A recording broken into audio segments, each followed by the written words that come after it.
Hello friends, இந்த வீடியோவில் இன்றைக்கி என்ன பார்க்க போகிறோம் அப்படின்னு பார்த்தீங்கன்னா, TNTET பேப்பர் 1 நியமன தேர்வுக்கான மேக்ஸ் கொஷின் தான் பார்க்க போகிறோம். இன்றைக்கான வினா என்ன அப்படின்னு பார்க்கலாம். 1 1 2 3 5 என்ற பெபனோசி தொடர் வரிசையில் எத்தனையாவது பெபனோசி எண் 10 மடங்காக இருக்கும் அப்படின்னு கேட்டிருக்காங்க.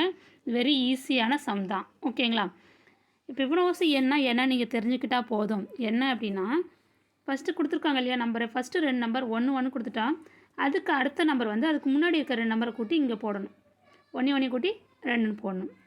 அப்போ 3க்கு முன்னாடி இருக்கிற நம்பர் பாருங்கள், 1 2, 1 2 கூட்டி 3ன்னு போடணும். அடுத்து 2 3 கூட்டி 5ன்னு போடணும். 5 3 கூட்டி 8ன்னு இப்படி கூட்டிகிட்டே போகணும், ஓகேங்களா.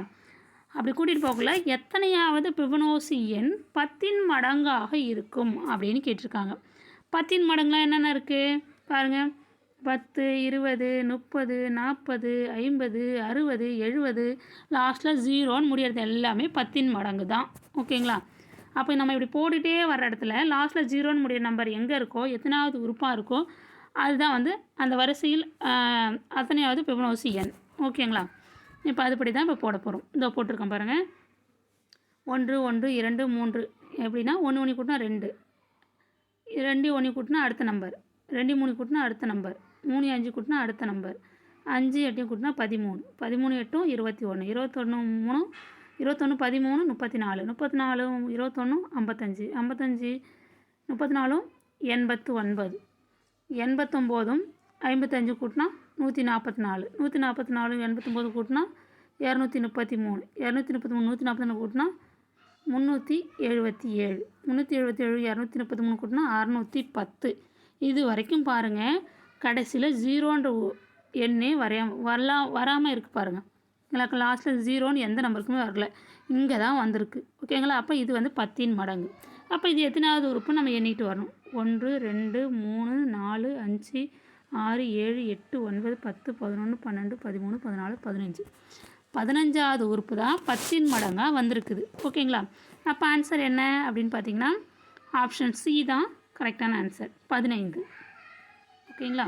வெரி ஈஸியான சம் தான். பிபனோசி எண்ணா என்னன்னு பிபனோசி எண் தொடர் வரிசைனா என்னன்னு தெரிஞ்சு வச்சுக்கோங்க. இப்போ அடுத்த சம் பாருங்கள். சதுரத்திற்கு எத்தனை சமச்சீர் கோடுகள் உள்ளன? Option A 3, option B 4, option C 5, option D 1, ஓகேங்களா. சமச்சீர் கோடுகள் அப்படின்னா என்ன தெரிஞ்சுக்கணும். ஒரு உருவத்தை ரெண்டாக பிரித்தாலும் 3ஆக பிரித்தாலும் 4ஆக பிரித்தாலும் ஏதாவது ஒரு தடவை பிரிச்சிட்டோம் அப்படின்னா அதான் சமச்சீர் கோடுகள். பிரித்தோம் அப்படின்னா 2 பக்கமும் ஒரே இணையான உருவம் ஷேப் கிடைக்கணும். ஒரு கோடால் பிரித்தா அப்போ அதுக்கு சமச்சீர் 1, சமச்சீர் கோடு 1. 2 கோடால் பிரித்து எல்லாமே பக்கமும் சமமாக வந்துச்சுன்னா அதனுடைய சமச்சீர் கோடு 2 அப்படின்னு சொல்லலாம். அப்போ சதுரம் அப்படின்னா சதுரம் படம் வரைஞ்சாச்சு. அதை நான் மேலே கூட வரைஞ்சி காமிக்கிறேன். இப்போ சதுரம் வரைஞ்சாச்சு, 4 பக்கம் சமமாக இருக்கக்கூடியது. இப்படி பிரித்தா இந்த 2 பக்கமும் சமமாக இருக்கா. இப்போ இப்படியும் பிரிக்கலாம். 4 பக்கம் சமமாக இருக்கா, 4 ஷேப் இருக்கு இல்லையா, 4 சமமாக இருக்கும். நான் கோடு தான் கொஞ்சம் கிராஸாக போட்டிருக்கேன், இதை நேராக போடணும், ஓகேங்களா. இப்போ இப்படி பிரித்தா இந்த பக்கமும் சமமாக இருக்கா. அப்போ இப்படி ஒரு கோடு பிரித்தா முக்கோணங்கள் இதோ நான் பிரிச்சுருக்கேன் பாருங்கள். 1 2 3 4 4 கோடுகளை பிரித்தா உள்ள முக்கோணம் இருக்குது பாருங்கள். முக்கோணம் எல்லாமே சேமாக இருக்கும், ஓகே, ஒரே ஷேப் கிடைக்கிறது. அப்போ இதுக்கு மேலே பிரிக்க முடியாது, ஓகேங்களா. இதுக்கு மேலே பிரித்தா வெவ்வேறு ஷேப் தான் கிடைக்கும். அப்போ இதுக்கு சமச்சீர் கோடுகள் எத்தனை அப்படின்னு பார்த்தீங்கன்னா, இந்த கோடு இப்படி இதை கவுண்ட் பண்ணக்கூடாது. இது நீட்டு கோடாக பிரிக்கிறோம் இல்லையா, இதை தான் கவுண்ட் பண்ணணும். 2 3 4. அப்போ ஆன்சர் வந்து 4 சமச்சீர் கோடுகள். ஆப்ஷன் பி தான் கரெக்டான ஆன்சர், ஓகேங்களா. அடுத்த கொஸ்டின். 72 புத்தகங்களின் எடை 8 கிலோகிராம் எனில் அதே அளவுள்ள 126 புத்தகங்களின் எடை என்ன? ஈஸியான கணக்கு தான், ஓகேங்களா. வகுத்தல் கணக்கு தான், வகுத்தலும் பெருக்கல் சேர்ந்து வரும், ஓகேங்களா. இப்போ பாருங்கள் எப்படி ஆன்சர் போடுறதுன்னு. 72 புத்தகங்களின் எடை 8 கிலோகிராம் சொல்லிட்டாங்க. 126 புத்தகங்களின் எடை எவ்வளோன்னு கேட்டிருக்காங்க. அப்போ 76 புத்தகங்களின் எடை 8 ரூபா. ஒரு புத்தகத்தின் எடை எவ்வளோன்னு தெரிஞ்சுக்கணும். என்ன செய்வோம், 8 இந்த 72ஆல் வகுக்கணும். 8/72 கிலோகிராம். இது இன்னும் சுருக்காமல் நான் அப்படியே வச்சுக்கிட்டேன், ஓகேங்களா. பெருசாக இருக்குது நம்பர், மேலே சின்னதாக இருக்குது, கீழே பெருசாக இருக்கனால நான் அப்படியே வச்சுக்கிறேன். ஒரு புத்தகத்தின் எடை இவ்வளோ, இதை சுருக்கி வர்ற விடையாக இருக்கும், கிலோகிராமாக இருக்கும். அப்போ 126 புத்தகங்களின் எடை, ஒரு புத்தகத்தின் எடை 8/72. 126 புத்தகங்களின் எடைனா 126 × 8/72. 126 கூட இந்த 8/72 பெருக்கணும். ஓகேங்களா? இதை இப்போ நான் பெருக்கியிருக்கேன் பாருங்கள். 126 × 8/72. 72 8ஆல் அடிச்சோன்னா 9 8 72. மீதி என்ன இருக்குது? 126 அடுத்து எழுதியிருக்கேன். /9. 126 9ஆல் அடித்தோம் அப்படின்னா 9 9. மீதி எத்தனை இருக்கும்? 3 இருக்கும். அப்போ 36. 4 9 36. அப்போ ஆன்சர் வந்து 14 கிலோகிராம்.